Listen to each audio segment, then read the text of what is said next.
ऋषभसेन मुनि पुष्णशिला पर ध्यान धर्यो मन लाई। सूर्य घाम उष्ण पवन की वेदन सही अधिकाई। यह उपसर्ग सयोधर स्थिरता आराधन चित्तधारी। तो तुम रे जिय कौन दुख है।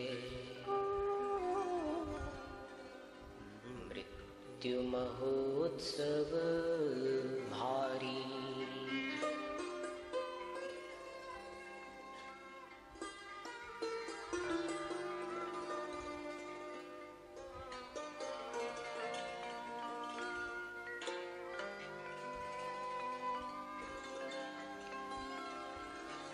अभय घोष मुनि का कंदीपुर महावेदना पाई।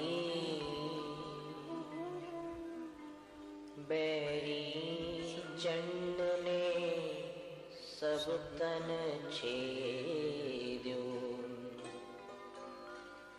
दुख दीनो अधिकाई। यह उपसर्ग सयोधर स्थिरता आराधन चित्तधारी। तो तुम रे जिय कौन दुख है। मृत्यु महोत्सव भारी।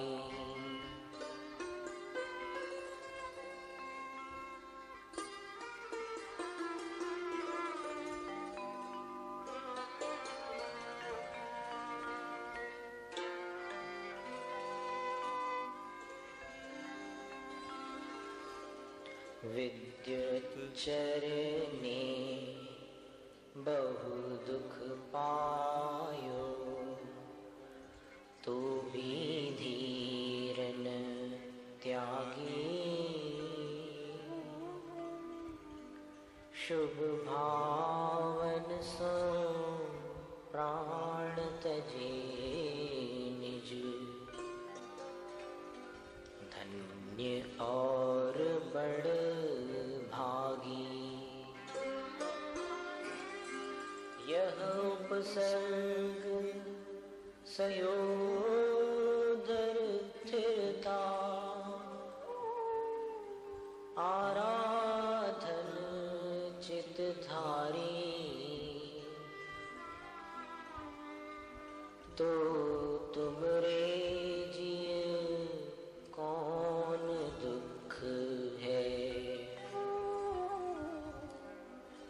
मृत्यु महोत्सव भारी।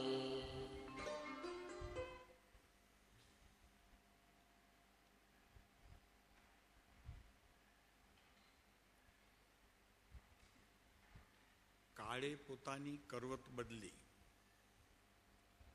કાળે પોતાની કરવત બદલી. પણ પરંપરાએ જે પરંપરાએ મોક્ષ સાધ્ય થાય છે એ કાળ બદલી શક્યો નહીં. કંઈક જુદું છે ચોથા કાળમાં અને પંચમ કાળમાં કંઈક જુદું છે. એવો ભેદ સમાધિ મરણને અને મુનિઓની કોઈ પણ પ્રકારની ક્રિયા અંતિમ ક્રિયા સુધી એ જ માર્ગ રહ્યો છે કે જે ચોથા કાળમાં હતો, ત્રીજા કાળમાં હતો અને હજી પણ કેટલાય કાળ બદલશે, પણ જે પરંપરા છે એમાં કાંઈ પણ પરાવર્તન થયું નથી. કોઈ એમ સમજે કે હું 2-4 કલાકની ભક્તિ કરીશ અને એમાં પણ મારા પરમ પિતા પરમ કૃપાળુ દેવની, તો પણ એને શીખવા જેવું તો આજ થશે કે મુનિપદ ધારણ કરી અંત સમયે આલોચના કરું સંથારો સાર, ત્યારે એને ઉત્તમ દેવલોકની પ્રાપ્તિ થશે અને પછી ઉત્તમ ક્ષેત્રની અંદર મનુષ્ય ભવની પ્રાપ્તિ કરી ફરી પાછું એક વખત મુનિપદ સમાધિ મરણની પ્રાપ્તિ પછી પણ એક હજી ભવ બાકી, ત્યારે સમાધિ નહીં હોય. મુક્તિના સમયે સમાધિ ન કહેવાય, ત્યારે શબ્દ પણ બદલાઈ જાય છે. સિદ્ધાલય નિર્વાણ શબ્દ બદલાઈ જાય છે, ત્યારે નિર્વાણ એટલે ફરી અહીંથી અત્યારે તો મુનિપદ એમાં આ ઉપસર્ગ આવે એટલા સહન કરવાના, પરિસહ પણ સહન કરવાના, અને પછી અહીંયાથી દેહ છૂટે એટલે ઉત્તમ મનુષ્ય ભવમાં ફરી પાછી એને જન્મવું પડે. ત્યાં પણ પાછું મુનિપણું હોય અને તે મુનિપણામાં પણ કંઈ બાકી રહેલા કર્મોની સ્થિતિ એને ભોગવવી પડે. અને એમાં જેટલી સહનશીલતા રહે, સહનશીલતા રાખે, ત્યારે તેને પોતાના દેહથી છૂટા પડવાનો, આ સંસારના સર્વ પદાર્થોથી છૂટા પડવાનો ભાવનું જે એમણે મુનિપણામાં સેવન કર્યું હોય એના ફળરૂપે એણે અંતે નિર્વાણ માર્ગની પ્રાપ્તિ થાય છે. આમાં કાંઈ બદલ્યું નથી, કાંઈ જ બદલ્યું નથી અને બદલશે પણ નહીં. આપની ક્રિયા બદલી જશે, ગુરુઓની ક્રિયા બદલી જશે, પણ ગુરુઓનું આચરણ બદલશે નહીં. ક્રિયા બદલશે, આચરણ નહીં બદલે. બેમાં અંતર છે. ક્રિયા અને આચરણ, આચરણી અંતરંગ સ્થિતિને અનુસરીને થાય છે. ક્રિયા એ દેહ સંબંધી અને વિકલ્પો સંબંધોની ભૂમિકામાં થાય છે.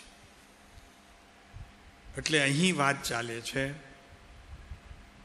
કે વૃષભસેન મુનિ ઉષ્ણ શિલા પર ધ્યાન ધર્યો મન લાઈ, અભય ઘોષ મુનિ કાકંદીપુર.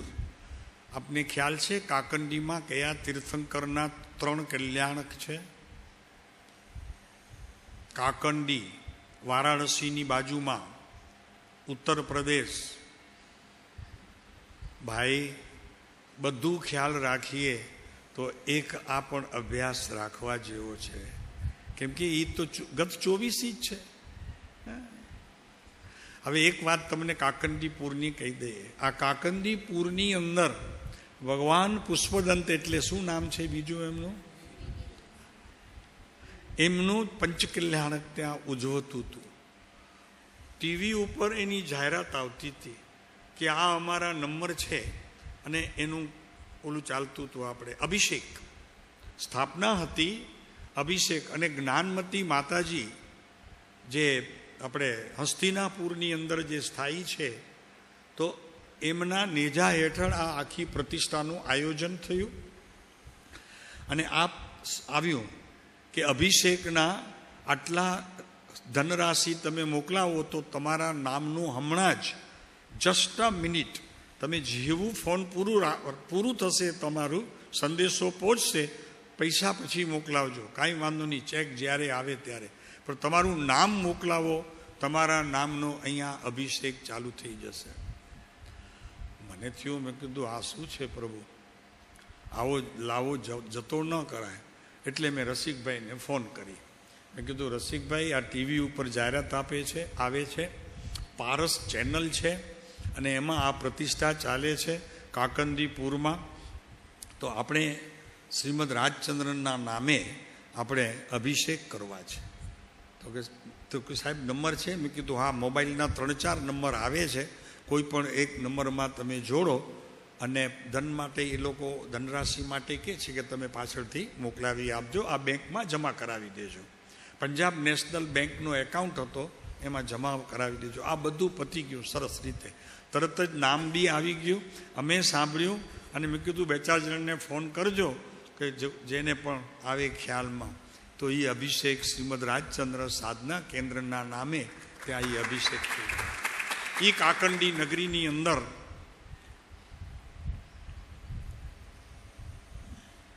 અભય ઘોષ મુનિ, વાત એ નથી કરવી, અમારે વાત તો બીજી કરવી છે. તો શું એ ચોથા કાળમાં જ શક્ય હતો? અગર પંચમ કાળમાં દિગંબર મુનિઓ જ આ શક્ય કરી શક્યું? પરમ કૃપાળુ દેવને માનનારો એવો કોઈ મુનિ નહોતો કે જે પરમ કૃપાળુ દેવના માર્ગે ચાલી અને નિર્વાણ સુધીની યાત્રા કરશે? એવો કોઈ સંત મહાત્મા મુનિ? પ્રભુ એમ ન હોય. નિયમ છે કે જ્યાં સત હોય ત્યાં સતના પ્રકાશ નારાનો કદી દુકાળ ન હોય. પરમ કૃપાળુ દેવ સત છે એની પ્રસિદ્ધિ સહજાનંદ મુનિએ આપી. ભદ્રમુનિ જે કચ્છના હતા અને હમ્પીમાં એમણે પોતાનું તીર્થ બનાવ્યું અને ત્યાંથી સાધનાની શરૂ કરીને પછી જરી આગળ વાત કરીએ છીએ અમે. તો એ સહજાનંદ મુનિએ, એટલે ટૂંકું નામ ભદ્રમુનિ, તો એમણે બિલકુલ પરમ કૃપાળુ દેવે જે ભગવતી આરાધનાની વાત કરી છે શાસ્ત્રમાં, એને પગલે ચાલી પોતાના આત્માની આરાધના કરી અહીંયાથી મહાવિદ્ય ક્ષેત્રમાં જઈને પછી હવે મુનિ થઈને પાછા ત્યાંથી મોક્ષે જશે. એટલે એક વાત નક્કી સમજો કે સંતો જ્યાં સત હોય ત્યાં બિરાજે છે, એને કોઈ કાળની ઝાપટ ફેરવી શકે નહીં. તો પરમ કૃપાળુ દેવની અમે વાત કરીએ છીએ કે આ પરમ કૃપાળુ દેવને શું બધા માનનારા ગ્રસ્થ જ હતા કે કોઈ સંત મહાત્મા મુનિ હતા? તો કે નહીં, એલકપણે રહેલા આ ભદ્રમુનિ નામ સહજાનંદ પણ પરમ કૃપાળુ દેવના માર્ગે ચાલી, બલકે એક ડગલું આગળ જે એમણે પરમ કૃપાળુ દેવે કહ્યું એનાથી પણ એક ડગલું આગળ 12મા મુનિપણું લઈ અને આત્માની આરાધના આ જ રીતે કરી છે. મોહનખેડા રાજસ્થાનની અંદર અને મોકલસર એ 2 ગામોની અંદર એટલી ગુફાઓ આવેલી છે. એ ગુફાઓની અંદર એમને 10 વર્ષ સુધી ઉગ્ર તપસ્યા કરીને શરીરને બાળી નાખ્યું અને અંતે છેલ્લે એમને ભગંદર થયો અને એ એમનું મૃત્યુનું કારણ થયું.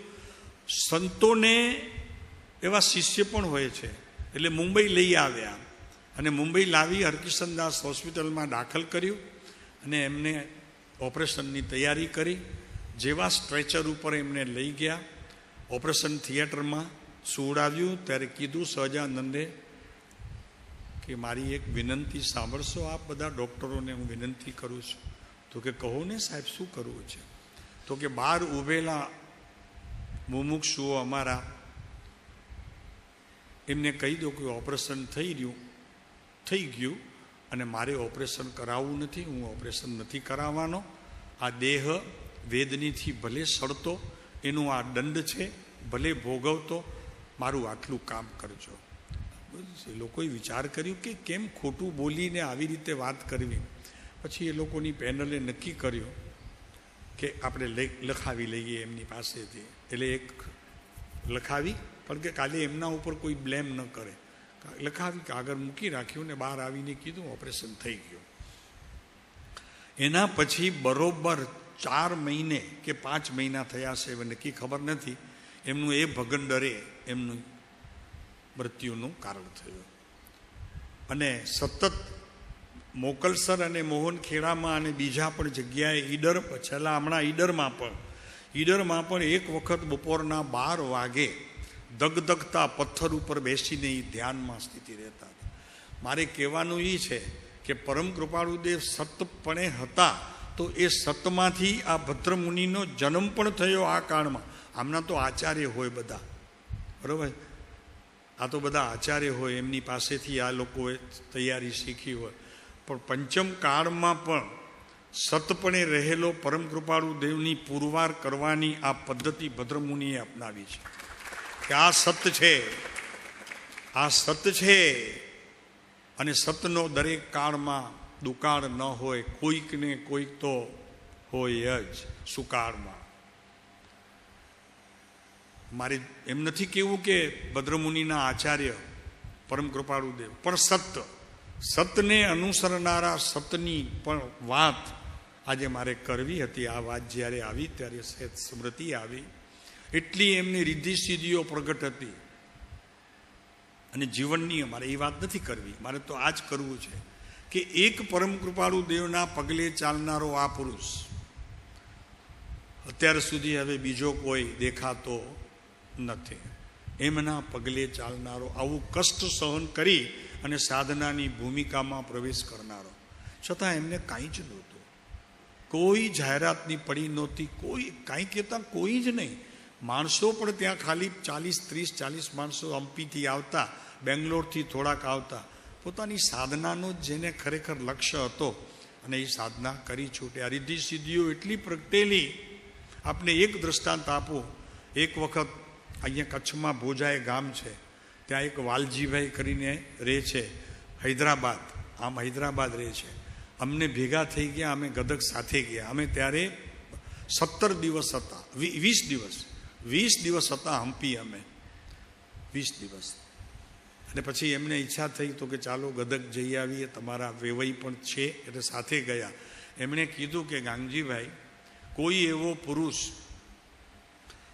ભદ્રમુનિને ઓળખી ન શક્યો કે જેમ કોઈ કૃપાળુ દેવને ઓળખી ન શક્યા, સંતોને નથી ઓળખી શકતા, એમ ભદ્રમુનિને ઓળખવા પણ આટલા જ જીવો. અને એમણે કીધું કે રિદ્ધિઓ એટલી હતી કે એક વખત અમે જતા હતા ફરવા માટે, તો ભદ્રમુનિએ કીધું કે વાલજી, તારે માંસ ખમણ કરવું છે? તો કે પ્રભુ અત્યારે તો ભાવના નથી, પણ આપણા આશીષ હશે તો થઈ રહેશે. તો કે એક કામ કર, શરૂ કરી દે, એટલે આવતીકાલથી શરૂ કરી દે. તો કે સાહેબ આટલી ઉતાવળથી? તો કે હા. અને કારણ આપું ને, ઉતાવળનું કારણ આપું. આપણે જે રસ્તે જઈ રહ્યા છીએ ને, તો 1 મિનિટ ઊભો રહે. આ વેલ છે ને, એની વેલની જે નસો હોય ને એ તું ખાઈ જા.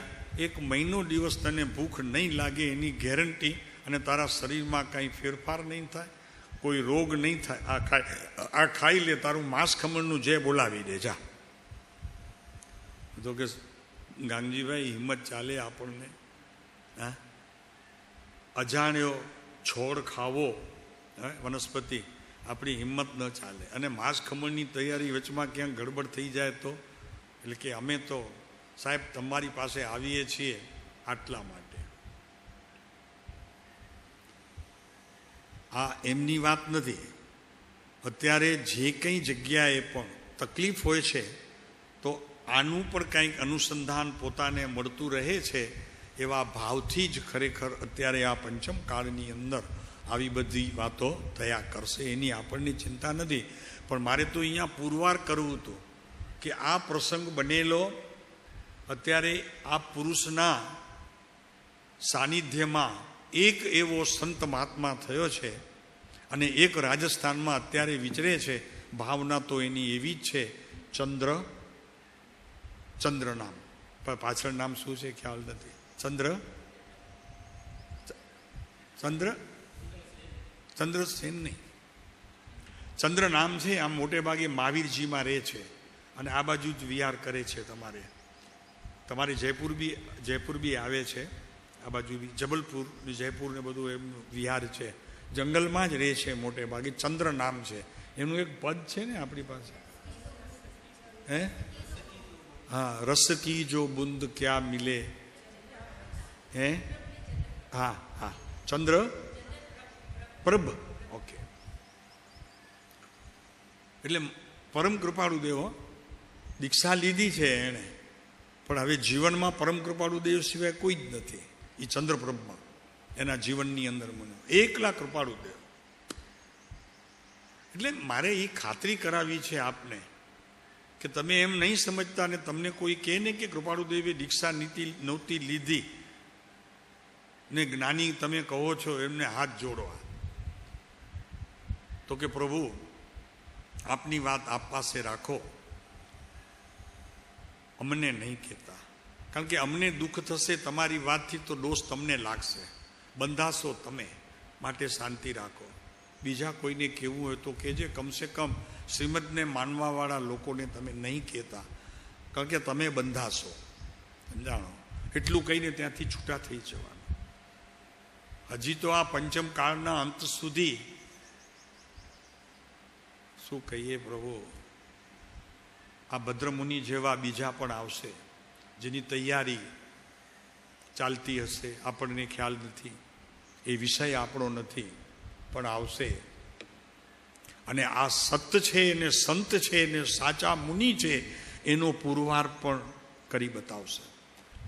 આ મુનિ છે, કૃપાળુદેવ ગ્રહસ્થ દશામાં નથી, લોકોને દેખાય છે. આ ગ્રહસ્થ દશા લોકોને દેખાય છે. માટે કોઈ આવી વાત કરે એમને હાથ જોડજો, એમને વંદન કરીને કહેજો કે પ્રભુ આવા પાપના વેપારમાં અમને ન પાડો, અમારી શ્રદ્ધાને તમે ડગાવી તો નહીં શકો, તમે બંધાશો.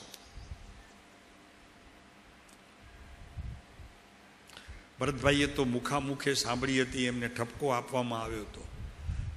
એની વાત નથી કરવી, મારે મોગમ કહું છું, એટલે આવું તો બન્યા કરશે પ્રભુ. તમારી શ્રદ્ધા એક પૈસાનો લાખમો ભાગ પણ તમારા જ્ઞાનની અંદર ઉત્પન્ન નહીં કરતા પ્રભુ આ પુરુષ માટે. જો ખરેખર જીવનમાં મુક્તિને ઈચ્છતા હો તો આ ભવે, 8-10 ભવે, 15 ભવે, જ્યારે બી ઈચ્છતા હો, મુક્તિની ઈચ્છા હોય તો બિલકુલ કોઈ ખૂણે સ્વપ્નમાં પણ, અને અંત સમયે કદાચ તમારી સ્થિતિ કોઈ બેશુદ્ધિમાં પણ વહી જાય ત્યારે પણ અત્યારથી તૈયારી કરજો, અશ્રદ્ધાના બીજ બિલકુલ વાવતા નહીં પ્રભુ. આ મુનિ છે, પરમ કૃપાળુદેવ મુનિ જ છે, પરમ મુનિ છે. આ શ્રદ્ધાને પકડજો નાથ, કામ થઈ જશે તમારું. અરે અમે તો જોઈ રહ્યા છીએ તમારું કામ થઈ રહ્યું છે. આ શ્રદ્ધા કહે છે, તમારી ભીતર શ્રદ્ધા કહે છે પ્રભુ કાંઈ જ નથી, ચિંતા નહીં કરતા. આ તો આ એક ભદ્રમુનિનો તમને દાખલો આપીએ છીએ અને અત્યારે ચંદ્રપ્રભુ દાખલો આપીએ છીએ.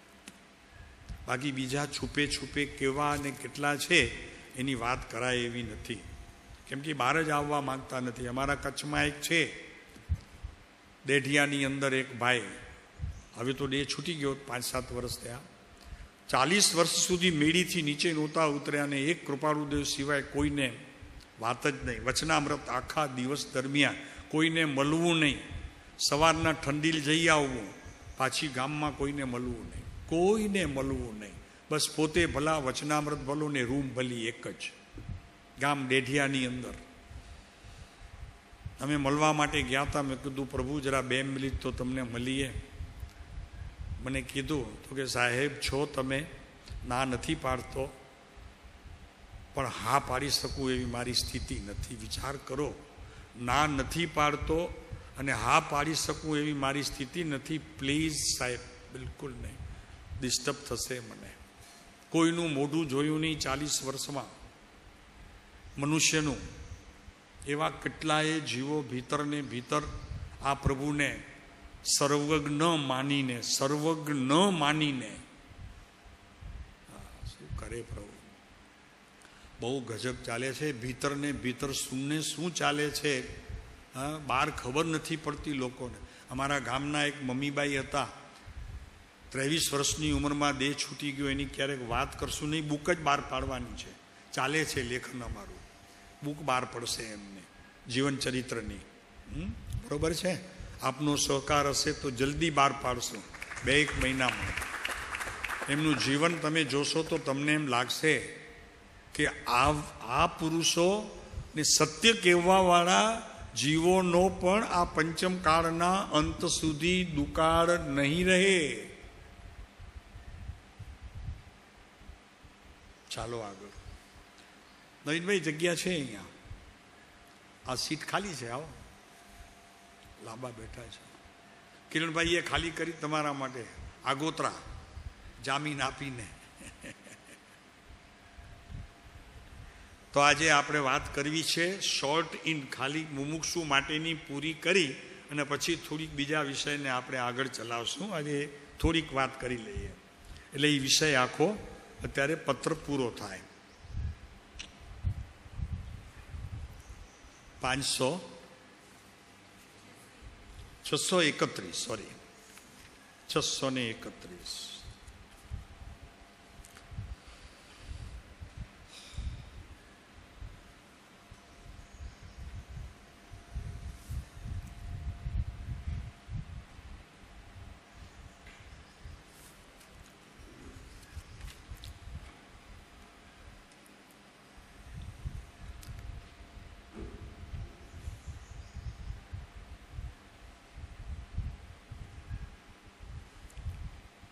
પત્ર પૂરો કરવો પડે, લીધું છે એટલે એને પણ પૂરું કરવું પડશે. એટલે કે છે કૃપાળુદેવ અહીંયા સૌભાગ બાપાને કે ઠેકાણે ઠેકાણે જઈને કાં પૂછે છે લોકો, માર્ગ જુદો છે. અત્યારે જે માર્ગ સામાન્ય રીતે જોવામાં આવે છે ધર્મના નામે, જેને માર્ગ કહે છે એટલે કે મોક્ષ માર્ગ કહે છે. મોક્ષ માર્ગ આ પહેલા પારિગ્રાફમાં છે. જે લોકોને સમજવું હોય વિસ્તારપૂર્વક એ આમાંથી સમજી શકે. પ્રવચન થયા છે, સાંભળી શકશે, વિચારી શકશે. આનાથી બીજો મોક્ષ માર્ગ છે નહીં. એટલે કૃપાળુદેવે ભલામણ કરી બાપાને કે જેમ માત્ર કથન જ્ઞાનીઓ કહે છે તેમ નથી, માટે ઠેકાણે ઠેકાણે જઈને કાં પૂછે છે? કેમ કે તે અપૂર્વ ભાવનો અર્થ ઠેકાણે ઠેકાણેથી પ્રાપ્ત થવા યોગ્ય નથી. કથન જ્ઞાનીઓ કહેવાતા, સમજાણો? ત્યાં જઈને નહીં પૂછવાનો, ખોટો રસ્તો મળશે. માટે ઠેકાણે ઠેકાણે જઈને કાં પૂછે છે? કેમ કે તે અપૂર્વ ભાવનો અર્થ ઠેકાણે ઠેકાણેથી પ્રાપ્ત થવા યોગ્ય નથી. એટલે હવે આપણે આગળ કે છે બીજા પારિગ્રાફમાં બીજા પદનો સંક્ષેપ અર્થ, હે મુમુક્ષુ, યમ નિયમ આદિ જે સાધનો સર્વશાસ્ત્રમાં કહ્યા છે તે ઉપર કહેલા અર્થથી નિષ્ફળ ઠરશે એમ પણ નથી. આપણે કાંઈ ક્રિયા કરવી જ નહીં અને માત્ર 1 કલાક પ્રવચન સાંભળવું અને કેટલાક નિર્ણયો કરી લેવા, એ નિર્ણયો પણ થતા નથી. મનને તમે સંતોષ આપવા માટે કાંઈક થોડું કરતા હો 10 પૈસા, પણ એનાથી કાંઈ મોક્ષ માર્ગ મળે અને સાવ તમે પરંપરાએ કહેલો જે ધર્મ આ મહાવીરનો કે અનંત તીર્થંકરનો, એમાં કોઈ પણ પ્રકારની ક્રિયા જ કરવી નહીં, માત્ર શ્રવણ કરવું અને નિર્ણય થઈ જાય. સમયસાર વાંચીને આત્મા રાગ કરી શકતો નથી અને રાગ સમયે સમયે થતો હોય તેનો લક્ષ્ય ન રહે. આવું બધું ધીરે ધીરે ધીરે ધીરે શાસ્ત્રના વચનો જ જાણકાર સતરૂપે હોય એવી માન્યતા દ્રઢ થઈ જાય. એના પહેલાં સૌભાગ બાપાને લખે છે કે જરીક જાણો હવે કે યમ નિયમાદિ જે સાધનો સર્વશાસ્ત્રમાં કયા છે તે ઉપર કહેલા અર્થથી નિષ્ફળ ઠરશે એમ નથી. અમે જે ઉપર વાત કરી છે એનાથી આ બધી ક્રિયા હવે મારે કરવી જ નથી કે કરવાની જરૂરત જ નથી, એ વાત તમારા જીવનની અંદર મોક્ષ માર્ગની કોઈ પણ પ્રવૃત્તિ નહીં બની શકે. માટે એ છે, ક્રિયા પણ છે. શક્તિપણે તમારી ભીતર જેટલું કરી શકો તેટલી ક્રિયા છે. અચ્છા, જરાક અમને કહેશો, રોજ આત્મસિદ્ધિ કોણ બોલે છે? એક જ બેનનો હાથ ઊંચો થયો છે. નિયમ નહીં. અપૂર્વસર કોણ ભાવના ભાવે છે? 1 2 3 4. એક મહેશભાઈ અહીંયા પુરુષોમાં. એ એટલા માટે હાથ ઊંચો કરવા માટે કોઈ અમારે પક્ષાપક્ષી નથી, પણ નહીં કરતા હો તો આ અપૂર્વસર ભાવના છે. અને આત્મસિદ્ધિ કેટલાક વાક્યો એની અંદર રોજ શ્રવણ કરવાથી ભીતર ભાવના જાગશે. સવારની આજ્ઞા ભક્તિ કોણ કરે છે? થોડાક જ છે. સાંજનું દેવવંદન મુંબઈમાં કોણ કરે છે? થોડાક જ છે. સવારનું દેવવંદન કોણ કરે છે? વચનામૃત નિયમથી 1 કલાક ક્રમસર કોણ વાંચે છે? ક્રમસર. બે ચાર છે. પ્રભુ એમ ન હોય. આ તો વાંચવાની વાત છે અને વચનામૃત વિચારવાની વાત છે. વ્રત નિયમમાં અત્યારે ખરેખર કોઈએ પણ કદમ ઉઠાવ્યો એવા કેટલા છે? મુંબઈમાં રાત્રિ ભોજન કેટલાને ત્યાગ છે?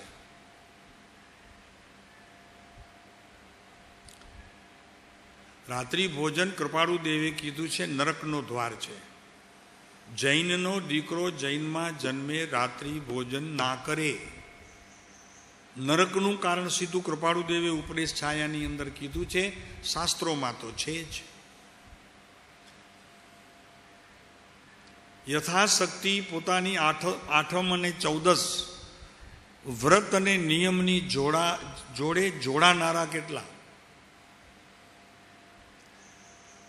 ભાઈ આંગળી ઊંચી ન કરો હવે, પણ જે નથી કરતા કે નથી થઈ શકતું એનાથી ભલે ને તમે 2 ટાઈમ ખાઓ, નક્કી કરો કે 2 ટાઈમ, નક્કી કરો 3 ટાઈમ, નક્કી કરો 4 ટાઈમ, તો પણ 5મી વખત નહીં. આ પણ એક નિયમ છે.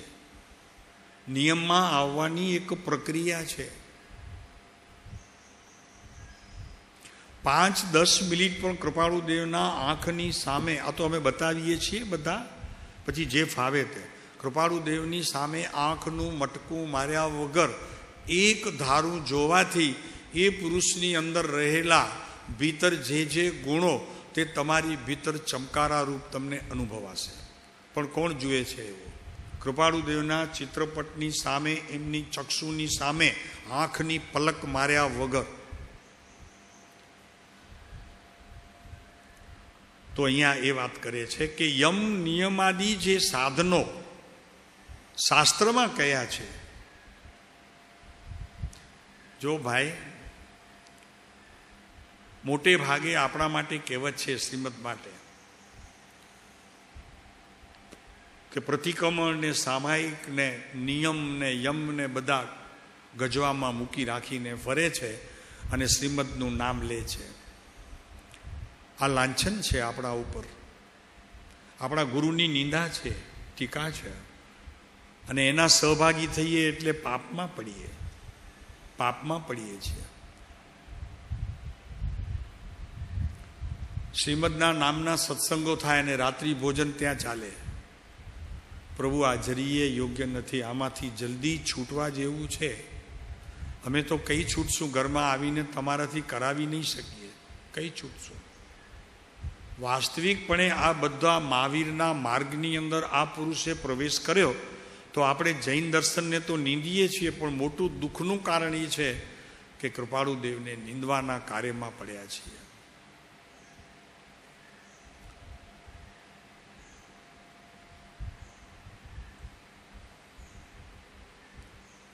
કિરણભાઈ, ઘરમાં તો આપણે સાચવી શકીશું, પણ જ્યાં ક્ષેત્ર છે, જ્યાં કૃપાળુ દેવ બિરાજમાન છે, એ ક્ષેત્રોની અંદર પણ આ નિયમ સચવાતો નથી. અમે ઘણી વખત એની ચર્ચા કરી બધા સંતોની વચ્ચે, પણ સંતોષ નથી થયો. બહુ દુઃખ સાથે કહીએ છીએ કે આ બધા કારણો વિતરાગ માર્ગની પરંપરાને તોડવા જેવા આપણે કરી રહ્યા છીએ. ભાવિમાં હવે એવો સમય આવશે કે તમારા છોકરાઓ તો અમેરિકા જ ભણવા જશે, ત્યાંનું બધાનું તમારો વ્યવહાર હશે. આ નહીં સચવાય, વિવેક નહીં જળવાય. એટલે અહીંયા કહે છે કે તે ઉપર કહેલા અર્થથી નિષ્ફળ થશે એમ પણ નથી, કેમ કે તે પણ કારણને અર્થે છે. તે કારણ આ પ્રમાણે છે. હવે કૃપાળુદેવ કારણ આપે છે, એ કારણ આપે છે. કે આત્મજ્ઞાન રહી શકે એવી પાત્રતા પ્રાપ્ત થવા માટે જરૂરત પડશે. તમે પ્રોપર્ટી ખરીદો તો એ પ્રોપર્ટીને સાચવવાની પણ તમારામાં તાકાત તો જોઈશે, નહીં તો મુંબઈમાં 2 લાફા મારીને કાગળિયા લઈ જશે તમારી પાસે. શું કરશો? હા, 2 નહીં 1 ગણું થઈ પડશે. અરે જવા દો યાર સાહેબ, આંખ ગણી થઈ પડશે એને. क्योंकि कल से ये जमीन खाली होना चाहिए, नहीं हुआ तो फिर मैं हूँ आप वो. સાંજના ખાલી આપણે વાણિયા લડવાના મૂડમાં ક્યાં છીએ? ત્યાંય નથી લડી શકતા ને કર્મો સામે નથી લડી શકતા, અને પ્રમાદ છે એમની સામે નથી લડી શકતા. એટલું તો પ્રમાદ હોય. આળસનો વિજય થઈ જાય છે ને. ક્યાં ગયા? આળસનો વિજય થઈ જાય પ્રમાદનો. આળસ આળસ આળસ આળસ આળસ હા, બધા ઉપર વિજય પ્રાપ્ત થાય. આપણી બધી જગ્યાએ હારી જવું અને પછી કહેવાનું વાણિયા મૂછ નીચી તો નીચી. પણ મૂછ રાખવાવાળા એ કેટલા આ કાળમાં? હા, મૂછ રાખવાવાળા કેટલા? સભામાં મને લાગે છે 2-3 જણ છે. આપણે બધી મૂછ રાખવી તો ચાલુ એનો વટ રાખવો. એના કરતાં ન હોય તો ચિંતા તો નહીં ભરતભાઈ. આમ આમ કરે ને એવી એટલું એ કરવું પડે, એના કરતાં ન હોય તો ચિંતા નહીં. ચાલો જરા વાંચીએ. તે કારણ આ પ્રમાણે છે, આત્મજ્ઞાન રહી શકે એવી પાત્રતા પ્રાપ્ત થવા. આપને એમ છે કે યમ નિયમ નહીં કરીએ અને કૃપાળુદેવના વચનામૃત વાંચશું ને એમના પ્રવચન સાંભળશું તો બધું મળી રહેશે. અહીંયા ના પાડી છે કૃપાળુદેવે પોતે. પછી આપની મરજી.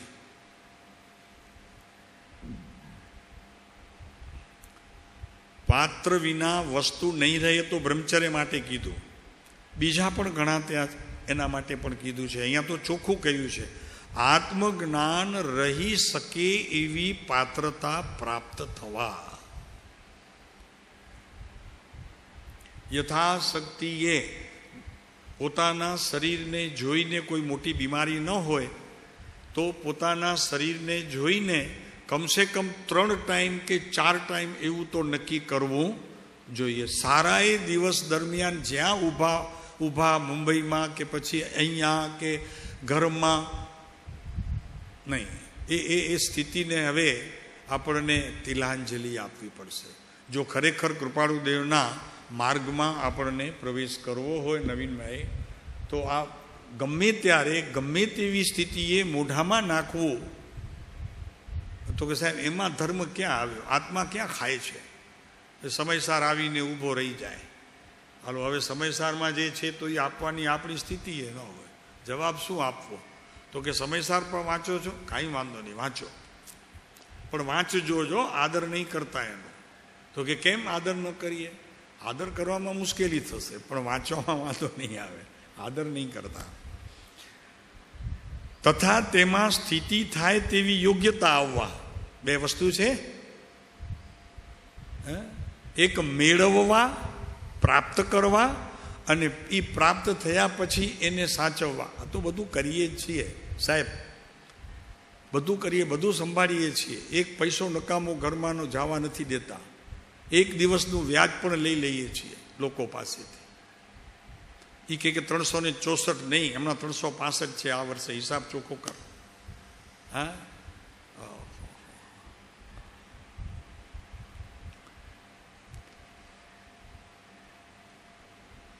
તેમાં સ્થિતિ થાય તેવી યોગ્યતા આવવા.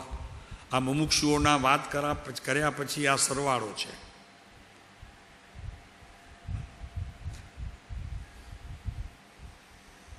તેવી યોગ્યતા આવવા એ કારણો ઉપદેશ્યા છે. તત્વજ્ઞાનીઓએ એથી એવા હેતુથી એ સાધનો કયા છે. આખા સમયસારની અંદર પણ એવી ઘણી ગાથાઓ છે કે જે વ્યવહારને પ્રસિદ્ધ કરે છે. 11મી ગાથા આખી વ્યવહારને પ્રસિદ્ધિ કરે છે. 12મી ગાથા પણ વ્યવહારને સિદ્ધ કરીને નિશ્ચય બતાવે છે. 13મી ગાથાની અંદર નિશ્ચયનું વર્ણન વ્યવહારમાં કેવું હોય એ બતાવે છે. અને 14મી ગાથાની અંદર સ્પષ્ટ, આપણે રોજ બોલીએ છીએ, અબદ્ધ સ્પષ્ટ અનન્ય નિયત અવિશેષ સંયુક્ત. અહીંયા પદ બી છે, આપણે બોલીએ છીએ સવારના. અબદ્ધ સ્પષ્ટ અનન્ય નિયત અવિશેષ સંયુક્ત જળ કમર મુત્રિકા સમુદ્ર સુવર્ણ ઉદક ઉષ્ણ. આ 14મી ગાથા અને 15મી ગાથા સમયસારનો સાર આમાં આવી જાય છે. એમ નથી પ્રભુ, સાવ એકલી નિશ્ચયની વાતો પકડીને બેસી રહીશું, નહીં ચાલે. નહીં ચાલે એટલે મોક્ષ માર્ગમાં નહીં ચાલે. એમ તમારે ત્યાં ચાલે, વાંધો નહીં, પણ જીવની સમજણમાં સામટો ફેર હોવાથી તે સાધનોમાં જ અટકી રહ્યો, અથવા તે સાધન પણ અભિનિવેશ પરિણમે ગયા. આસક્તિ રહી ગઈ એમાં. નિયમ લીધો હોય મારે આત્મસિદ્ધિ બોલ્યા વગર સૂવું નહીં, તો ઊંઘમાં જોકા ખાતો ખાતો પણ આત્મસિદ્ધિ બોલી દે ઉપયોગ વિના. એને પણ અહીંયા કૃપાળુદેવે ટકોર કરી છે. એ પણ નહીં. એવી જળ ક્રિયા નહીં, ક્રિયા ચેતન હોવી જોઈએ. ચેતનના અંદરમાં અંશો હોય તો એ ક્રિયા છે, વ્યવહારલક્ષી છે. શુષ્ક હોય, ઉપયોગ ન હોય એક વાર, પ્રમાદ હોય બીજી વાર, કંઈક વિચારોનું ટોળું પોતાના મન બુદ્ધિને ઘેરી વળ્યું હોય, એવી સ્થિતિમાં માત્ર મંત્રની માળા, નૌકાર અગર ગુરુની, એ ત્યારે વાંચન ન હોવું જોઈએ. કોઈ એવો બહારથી ઉપાધિનો પણ પ્રસંગ આવ્યો હોય અને જ્યાં સુધી હજી મને સમાધાન ન કર્યું હોય ત્યાં સુધી જ્ઞાનીઓના વચન શ્રવણ ન કરવા. અહીંયા શ્રવણ ન કરવાની વાત કરી છે. વાંચવાની વાત તો તું તારી મેળે વાંચીશ તો ચિત્તમાર ભટકશે, તો એ ઉપયોગ વિનાની ક્રિયા છે, દોષનું કારણ છે ઉલટું. તો સમજવામાં સામટો ફેર હોવાથી તે સાધનોમાં જ અટકી રહ્યો અને તે સાધન પણ અભિનિવેશ પરિણમે ગયા. આસક્તિ રહી ગઈ. શેમાં? નિયમમાં આસક્તિ. ગમે તેવી સ્થિતિમાં પણ કરી લેવા, પૂરા કરવા એમ પણ ન હોવું જોઈએ. પૂરા કરવા એમ પણ ન હોવું જોઈએ. જાગૃતિપૂર્વક બધી આ ક્રિયા હોવી જોઈએ. આંગળીથી જેમ બાળકને ચંદ્ર દેખાડવામાં આવે, ઠગવા માટે જ છે ને. શેના માટે છે? બાળકને ઠગી શકાય છે. પાણીમાં બતાવી દે, આયનામાં બતાવી દે. રામને બતાવ્યા, રામને ઠગ્યા. અયોધ્યાનો આ મહારાજા તત્ભવી મોક્ષગામી જીવને પણ વશિષ્ઠ મુનિએ ઠગ્યું. એ રડતા હતા એટલે કે ચંદ્ર જોઈએ છે, ચંદ્ર જોઈએ. સમજ્યા નહીં એ પણ કે આ નાના બાળકને ચંદ્ર એટલે શું? એને એમ કે આ ચંદ્ર જોઈએ છે. જોઈતું તું ચંદ્રની શીતળતા, જેવું આપને છે વશિષ્ઠ મુનિ, એવું મને શાંતિ જોઈએ છે ભીતર. તો એમણે બતાવી દીધું ઓલા આયનામાં. તો કે આ રહ્યું, જો આ રહ્યું. તો 1-2 મિનિટ તો રામ ચૂપ રહ્યા. પછી યુધિષ્ઠિરને આમ જોતા રહ્યા. તો કે મારા ગુરુ છો એટલે વધુ નથી કહેતો, પણ આવી ઠગી મારી સાથે નહીં કરતા. હું તમારો બાપ છું, અત્યારે શિષ્ય લાગુ છું, પણ તમારો બાપ છું. તમારાથી પહેલો મોક્ષે જઈશ. તો કે ક્યારે જઈશ? તો કે આજ ભાવમાં જઈશ. હવે રામને આવું બોલી 4 વર્ષના બાળકને એમને તો રૂપક છે. સત્ય ઘટના હોય કે ન પણ હોય, સમજાણું? આ રૂપક છે.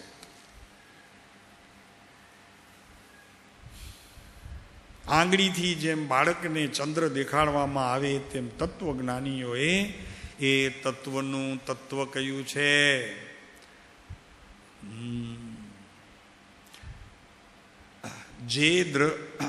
જે માર્ગનું પણ આ તત્વ છે એમ તત્વજ્ઞાનીએ કહ્યું છે. ઉપર કહ્યું પહેલા પારિગ્રાફમાં, જે માર્ગનું આ તત્વ છે એમ તત્વજ્ઞાનીએ કહ્યું છે. તો અહીંયા તત્વજ્ઞાનીઓએ એ કહ્યું છે કે આ પણ તત્વનું તત્વ છે.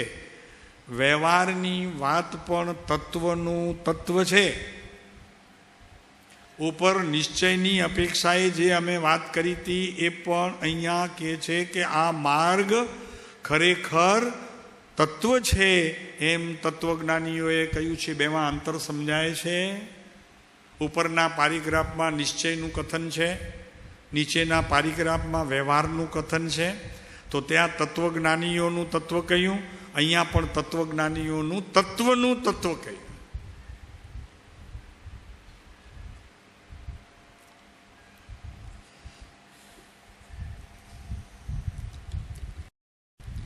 હવે આ આખું ચેપ્ટર 254 વચનામૃતનું પૂરું થાય છે. હવે કરવું શું, તો જરાક વાત કરીએ. શું કરવું જોઈએ આ બધી શ્રવણ કર્યા પછી? હવે શું હોવું જોઈએ આપણા જીવનની અંદર?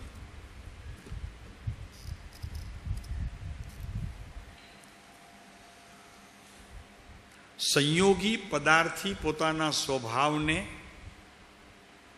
દૂર રહેવું જોઈએ, એનાથી દૂર ખસી જવું જોઈએ. કેમ કે જ્યાં સુધી સંયોગ પર પદાર્થનો થયા કરશે ત્યાં સુધી એ સંયોગનું જ્ઞાન પણ પ્રવર્ત્યા કરશે. માટે જેટલા સંયોગી પદાર્થ છે તેનાથી દૂર રહેવા પ્રયત્ન કરવો, એટલે કે એનો ત્યાગ કરી દેવો. એટલે કે સાધના ક્રમમાં આવો છો, સાધના કરો છો, 3 મહિના રહ્યો છો, હવે 13 મહિના અહીંયા રહ્યો. કારણ કે બધા સંયોગી પદાર્થ મુંબઈમાં તમારી પાસે છે. અહીંયાથી જેવા જશો તેવો બધો યોગ તમને ઘેરી વળશે. અહીંયાના 4 મહિનાની અંદર જે કાંઈ તમે આત્માનું તપ કર્યું હશે એ બધું થોડીક ક્ષણોની અંદર બધું લૂંટાઈ જશે. નક્કી વાત છે. એટલે તમે બ્રહ્મમાં નહીં રહેતા કે અમે આશ્રમમાં રહીએ છીએ 4 મહિના, 3 મહિના, 2 મહિના. સંયોગ છૂટવું જોશે. આ કૃપાળુદેવની વાત કરીએ છીએ. તમને જોઈએ તો પછી બધા રેફરન્સ આપશો. સંયોગ તજી દેવા જોઈએ. અને તે ક્યાં સુધી? અંતિમ શ્વાસ સુધી. અંતિમ શ્વાસ સુધી. પહેલાં એમ જ હતું ને, 50 વર્ષની ઉંમર થાય ઘર છોડી દે અને વાનપ્રસ્થાશ્રમમાં પ્રવેશ થાય એટલે સંન્યાસા આશ્રમ નક્કી કરી લેતા હતા. આમાં બી છે વચનામૃતમાં કૃપાળુદેવ. અને આ રચના કોણે કરી છે ખબર છે રવિભાઈ? ભરત મહારાજા, આદેશ્વર ભગવાનના પુત્ર, તે જ સમયે આ વ્યવસ્થા કરી છે. વાનપ્રસ્થાશ્રમ, ગૃહસ્થાશ્રમ, આ બધી ચીજો જેટલા પણ ભેદ પાડ્યા છે એમના આશ્રમ સ્થાપ્યા હતા ભરત મહારાજે, ચક્રવર્તી ભરત મહારાજાએ. અત્યારે વેદાંતોની અંદર એનું વિશેષ મહાત્મ્ય છે, જૈનોની અંદર દીક્ષા છે. બસ પછી આ 4 ભાવનો મહાત્મ્ય જ નથી, આ 4 ક્રિયાનું તો મહાત્મ્ય જ નથી. 51 વર્ષ થાય ને ભરતભાઈ, પૂરું થયું. બસ જે સ્થિતિ હોય તે. વનમાં પ્રવેશ્યા, 50 પૂરા થયા પછી તમારે સંસારની પ્રવૃત્તિ ન હોય. હવે અંતિમ શ્વાસ સુધી. પછી આગળ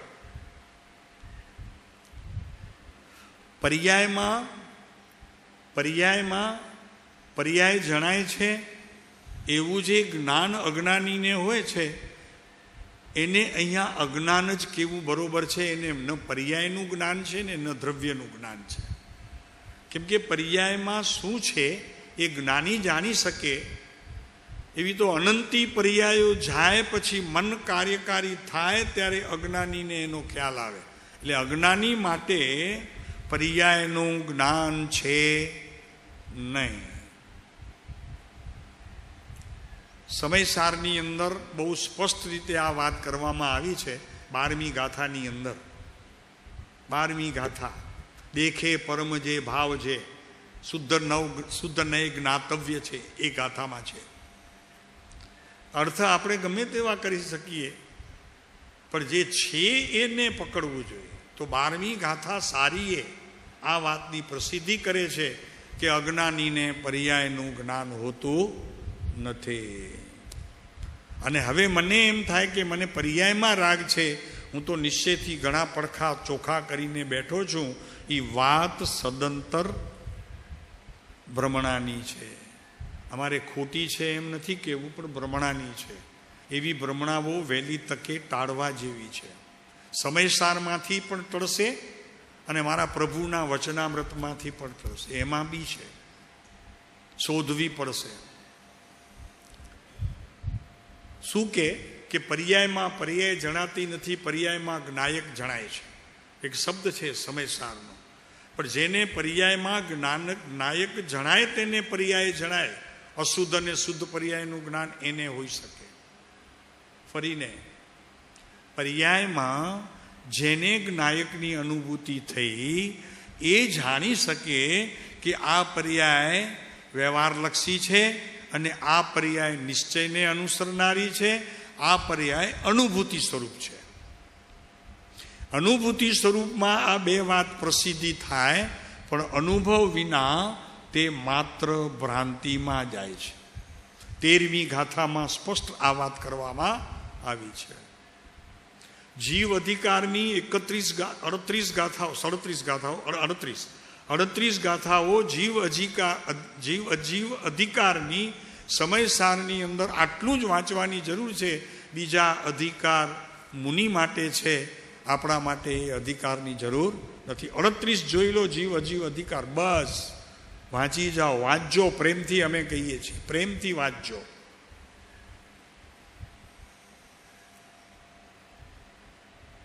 તો પર્યાયમાં પર્યાય જણાતી નથી, પર્યાયમાં જ્ઞાયક જણાય છે.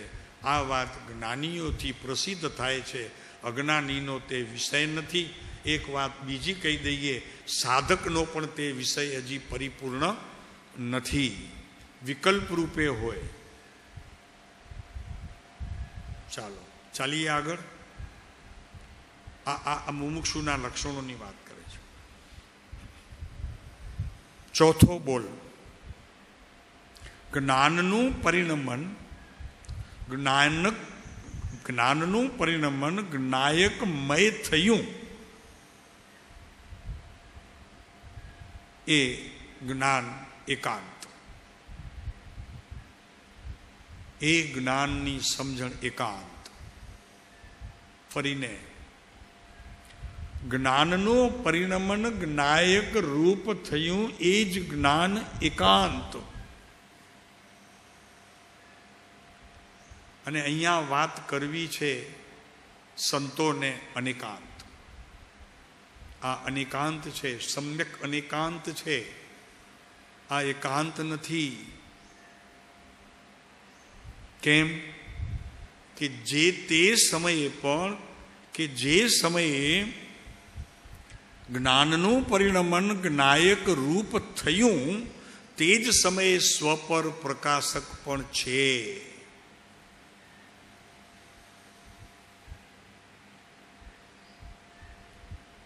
આ તો આવી બધી વાતો અહીંયા થાય છે એટલે કહીએ છીએ, નહીંતર વ્યવહારલક્ષી બી જરા કહેવાના ભાવ છે, એ પણ આવશે. વ્યવહારલક્ષી તમારે પણ વ્યવહારલક્ષી કહેવામાં લોકોના દોષ દેખાય,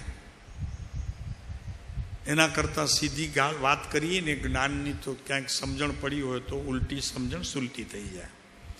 જ્યારે જ્ઞાનનું પરિણમન જ્ઞાયક રૂપ થયું તે તો જ્ઞાન એકાંત છે. એવા એકાંત જ્ઞાનથી નિર્ણય થાય તો પરમાર્થ ચૂકી જવાય. કેમ કે ત્યારે એ જ જગ્યાએ આત્માની સ્વપર પ્રકાશક શક્તિ હોવાના કારણે એ જ્ઞાનનું જ્ઞાયકપણું થયું, એ પ્રકાશ થયો છે. તને તેનો અનુભવ નથી થયો, એ માત્ર પ્રકાશરૂપ છે.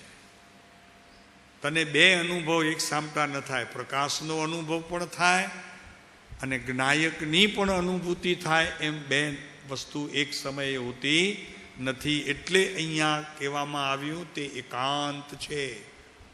ચાલો જેટલું સમજાય તેટલું સમજજો, પ્રભુ આગળ ચાલશો. હવે મૂળ વાત સમજાય એવી, આમાં તો જરાક હજી મૂંઝવણ. જ્ઞાનમાંથી ઉઠે છે. શું કહ્યું? મુમુક્ષુના 5-6 લક્ષણો જે આપણે અહીંયા વાત કરી, કેટલા 5-6 કયા ને?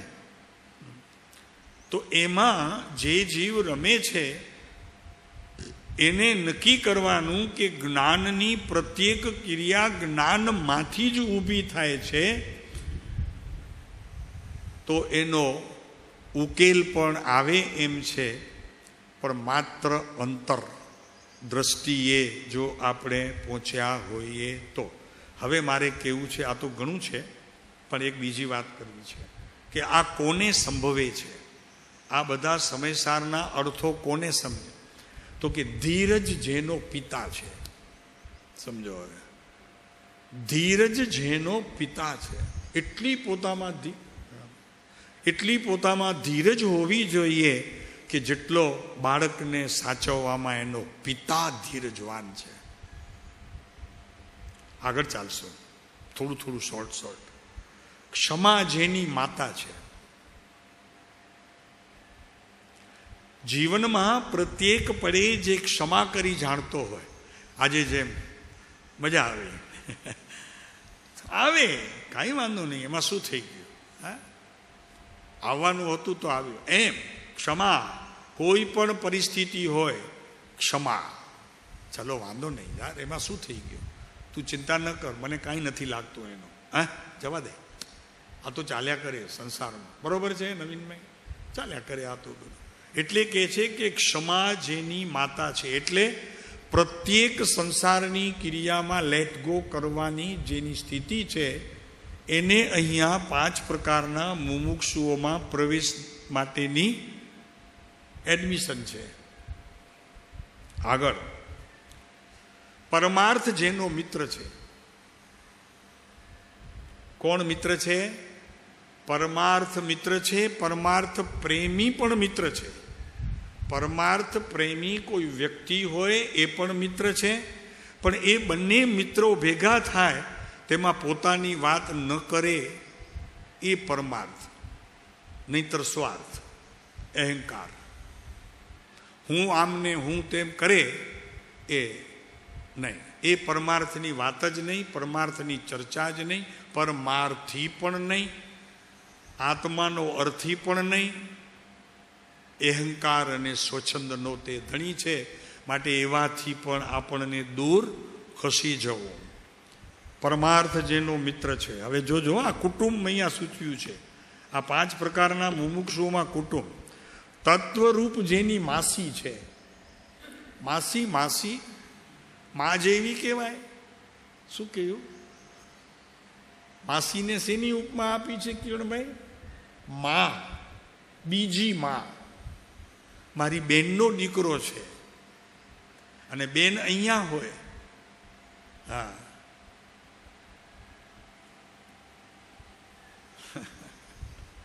સંસારીઓ છીએ ને, એટલે સંસારની વાતથી આગળ વધીએ જરા.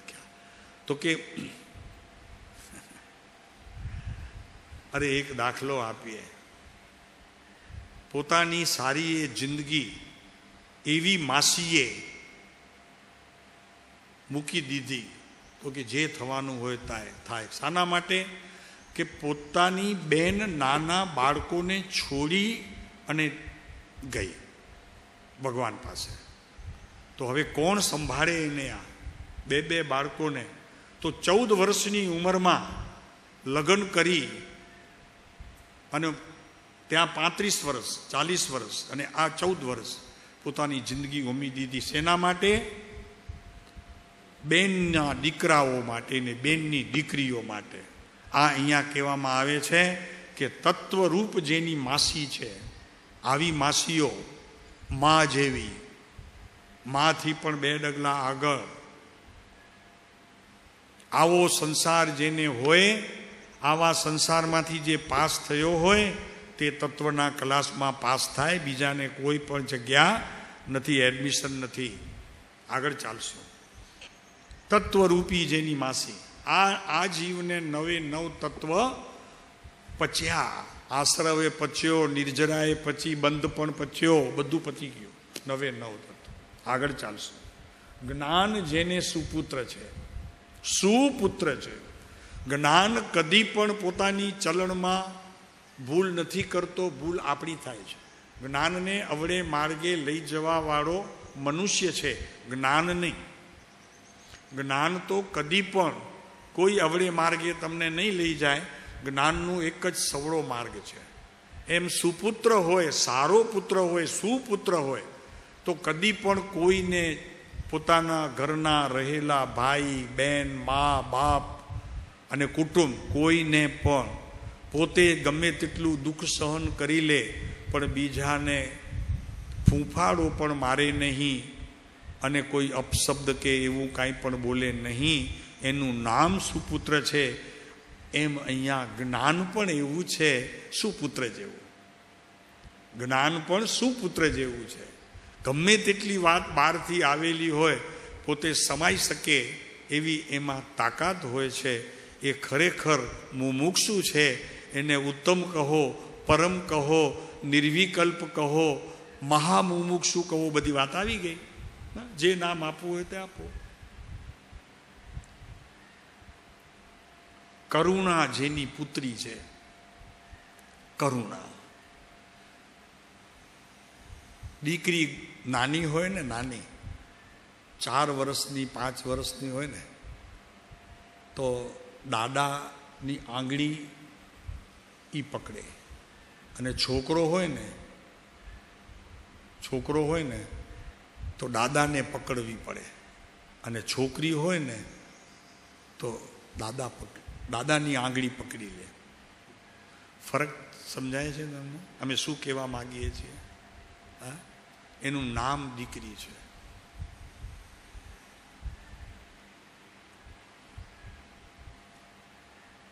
કરુણા, એનું નામ આપ્યું છે કરુણા.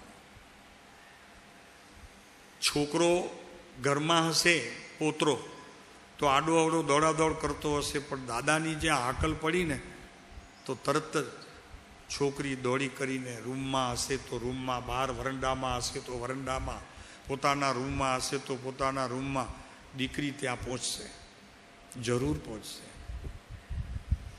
એટલે આપણે એ સમજવાનું છે.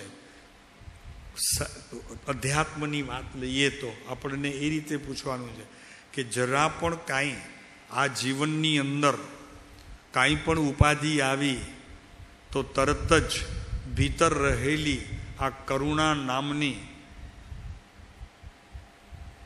વાસ્તવિક પુત્રી, કરુણા નામની વાસ્તવિક પુત્રી, વ્યક્તિ રૂપે નહીં, વાસ્તવિક પુત્રી, એને યાદ કરજો અને કરુણા વરસાવજો. સમય થઈ ગયો છે, થોડાક બોલ છે હજી, આપણે જોઈશું. આ કુટુંબની વાત ચાલે છે, કેવી રીતે આપણે જીવન જીવવું જોઈએ. ત્યારે આ અધ્યાત્મનો એકડો આપણા જીવનની અંદર પ્રવેશે. અન્યથા ગમે તે બહાર કરતા હોઈએ એનું ફળ આ હોય તો આ હોય, નહીંતર ન. આ હોય તો આ હોય. અધ્યાત્મ ત્યારે હોય કે જો આ બધું હોય તો. હવે કાલે જરા વાત કરશું અંબાલાલે કૃપાળુદેવ સાથેનો વ્યવહાર, જુઠ્ઠાભાઈનો કૃપાળુદેવ સાથેનો વ્યવહાર, પોપટભાઈનો એમની સાથેનો વ્યવહાર. આ બધા મુમુક્ષુઓ 3 દિવસ છે, આપણે પછી તો શિબિર શરૂ થાય છે, તો એ 3 દિવસ તો નીકળી જશે આરામથી. આ મુમુક્ષુઓને તપાસ કરશું, એ કેવી રીતે કૃપાળુદેવ જોડે રહ્યા છે, કેવું જીવન જીવ્યા છે. મારે 3 દિવસમાં જેટલું શીખવાનું મળે એટલું શીખશું. બરોબર છે? ચાલો, સુખદાવ.